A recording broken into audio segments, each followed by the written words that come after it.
twibutsa kuri byose abatunzi byo kuri isi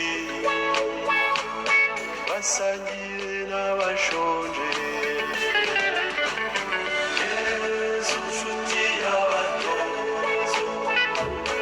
abakene n'aboroheje utuza kandi woroshya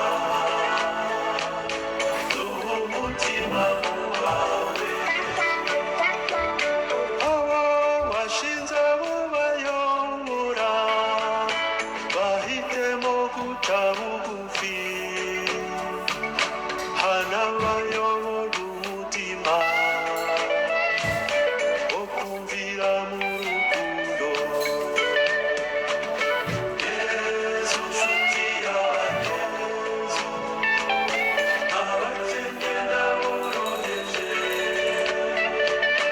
utuza kandi woroshya duha umutima wawe.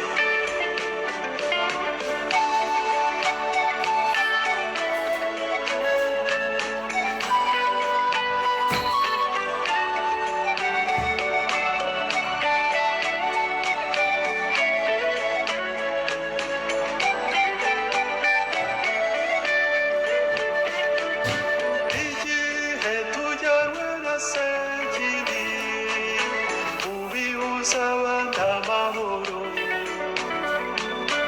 ingufu z'ijambo ryawe zijye zitwibutsa ibyawe.